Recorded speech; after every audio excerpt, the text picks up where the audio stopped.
Hey everyone, and welcome back to this week's topic of vocal health in my How to Sing Like a Pro series. So first of all, what vocalist does not want to be a fine-tuned machine all the time?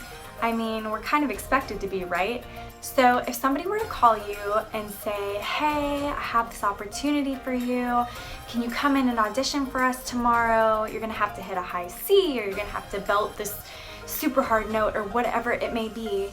If you're practicing healthy vocal habits, you guys, like consistently, you're gonna be able to walk into that audition with so much peace and confidence, knowing like you're gonna kill it, whether you get the audition or not, because you have that strong foundation to stand on.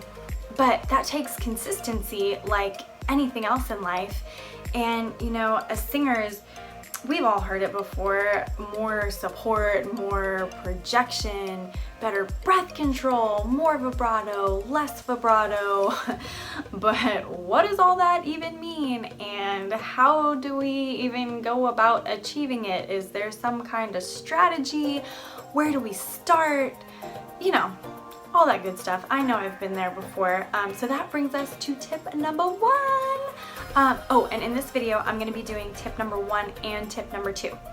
So, tip number 1 is shut up. And I know that probably sounds harsh, but I love y'all so much, and I'm giving you some tough love right now. There's honestly nothing worse that a singer can do than overspeak. It is just, it's the absolute worst thing you can do. Overspeaking, yelling, talking over people. This includes, you know, over singing.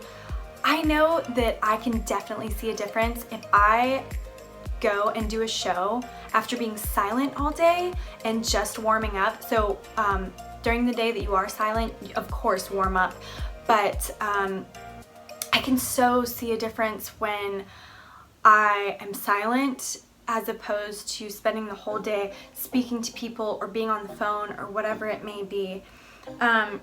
So seriously, start off the day silently, only warm up. Another really cool nerdy thing that I want to mention to you guys too is that everybody has an optimum pitch. Mine personally is D.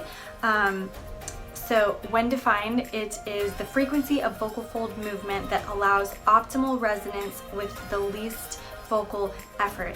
And this is also called habitual pitch or fundamental frequency. And I know now you guys are totally seeing my nerdy side come out, but that's cool. So, you know, you wouldn't want to go throughout your day just speaking in monotone, obviously, but if you can keep around that general pitch, it's so much healthier than speaking low and vocal fry, or speaking in a pitch that's just a little bit too high for your voice to feel comfortable in. And it's the healthiest way to speak to keep the voice from getting fatigued. So if you do want to learn more about optimum pitch and how to figure out what your own is, comment down below, and I would love to make a separate video on that for you guys if you'd like. So tip number 2, avoid clearing your throat. When you do this, you're literally exploding air through your vocal folds, and the sound that you hear is actually your vocal cords just grinding on each other. And quite simply, it is abuse to your voice, and if you're not careful, it can cause long-term damage. And this also includes like coughing. So if you feel like you have a tickle in your throat, try to gargle some salt water, or, you know, use honey or some hot tea or some water. But yeah, those are tips number 1 and 2. So number 1, shut up, which basically just means don't overspeak or oversing, and be silent the day before a show or an audition. And the second one is just to avoid clearing your throat, or avoid coughing or over coughing, or coughing violently.